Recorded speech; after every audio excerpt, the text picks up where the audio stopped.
Yes, you just received your brand spanking new carbon steel pan. You're ready to make some amazing focaccias, beautiful pan pizzas, and so much more. I already know the two of you are gonna be best friends for life. Yes, you heard that right. This pan will last you a lifetime. No industrial shitty coatings that scratch, no Teflon that flakes, no ceramics that chip, just pure, cold, hard steel, baby.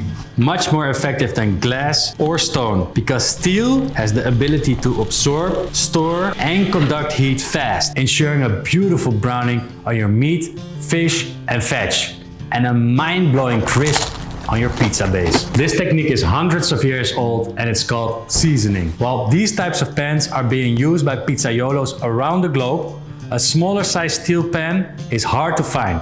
That's why I started producing these right here in the Netherlands. So check out my website, link below. How to season your pizza pan. Preheat your oven for 20 minutes, 250 degrees Celsius, no fan. Clean your pan with warm water and soap. Then dry it very well to get rid of any moisture. Get yourself some paper towel, a food-safe oil, all of these will do. Sunflower, olive, avocado, safflower, rice bran, soybean, peanut, corn, canola, grapeseed, vegetable, coconut, flaxseed, and linseed oil. Apply the oil. Oh yes. And start rubbing the whole pan inside and out.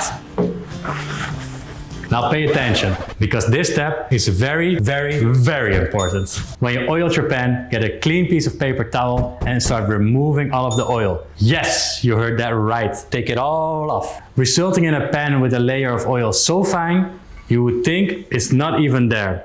I know, it is weird to take it all off. But to prevent this from happening, less is more. Now place the pan upside down in the oven. And take in mind, this process will stink and smoke a bit. While baking the pan, the oil turns from a fluid to a solid, forming a coating which is rock hard and smooth as glass, making it non-stick and protected against rust. After 45 minutes, take it out.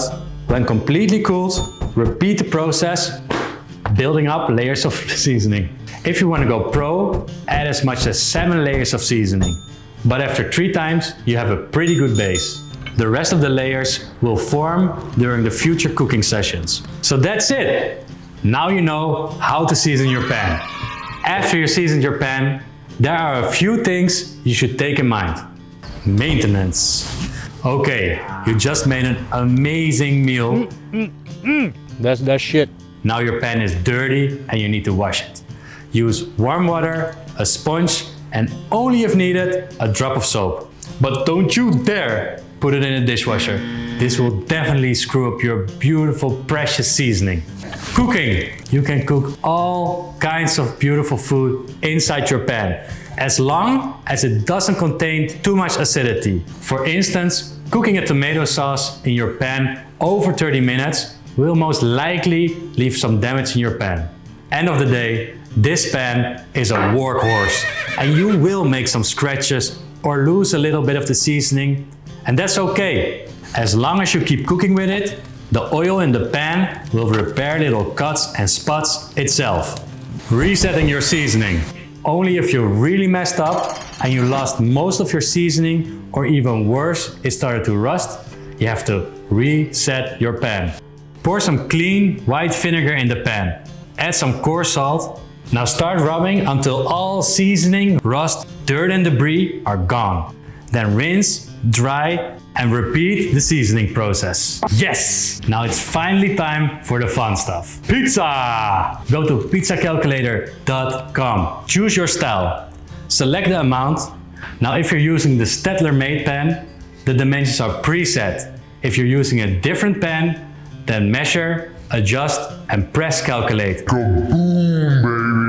There you go, your own custom recipe with the exact amount of dough fitting to your style and pizza pan. Enjoy your pizza, enjoy your pan, and enjoy your life. Ciao!